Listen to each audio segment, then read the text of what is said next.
Saint-Esprit. Amen. Ô Seigneur, envoie ton esprit et tout sera créé, et tu renouvelleras la face de la terre. Évangile de Jésus-Christ selon saint Marc, chapitre 10, versets 17 à 27.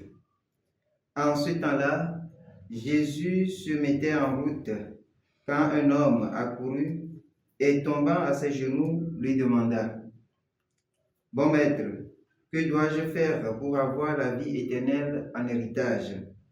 Jésus lui dit: « Pourquoi dire que je suis bon? Personne n'est bon sinon Dieu seul. Tu connais les commandements. Ne commets pas de meurtre, ne commets pas d'adultère, ne commets pas de vol, ne porte pas de faux témoignages, ne fais de tort à personne, honore ton père et ta mère. » L'homme répondit: « Maître, tout cela, je l'ai observé depuis ma jeunesse. » Jésus posa son regard sur lui et il l'aima. Il lui dit: « Une seule chose te manque. Va, vends ce que tu as et donne-le aux pauvres. Alors tu auras un trésor dans le ciel. Puis viens, suis-moi. » Mais lui, à ces mots, devint sombre et s'en alla tout triste, car il avait de grands biens.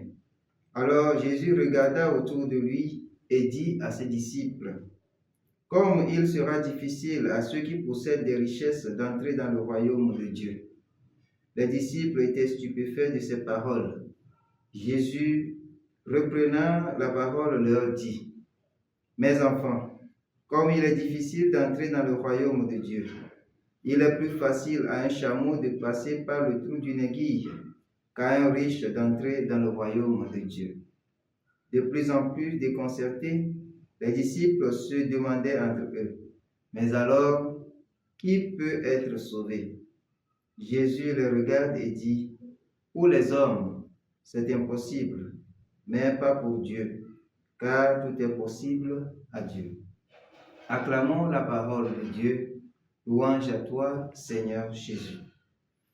Bien-aimés dans le Seigneur, aujourd'hui, lundi 3 mars de la 8e semaine du temps ordinaire, les textes que l'Église nous propose de méditer en ce jour sont très riches pour notre vie de foi.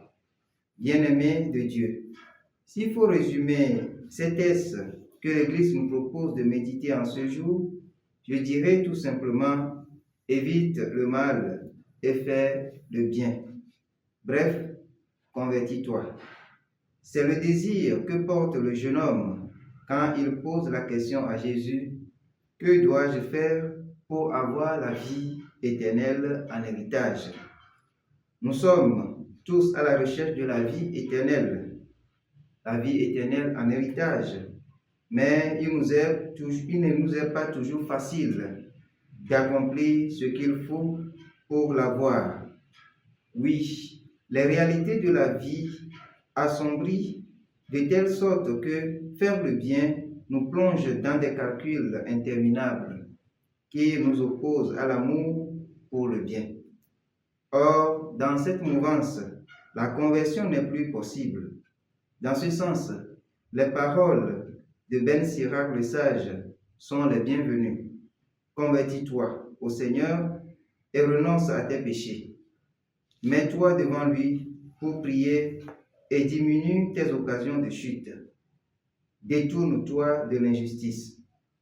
Bien-aimés dans le Seigneur, que les richesses, les réalités de la vie quotidienne ne nous ferment pas les portes de la vie éternelle, car elles sont éphémères. Que le Seigneur soit notre joie, maintenant et pour toujours. Amen.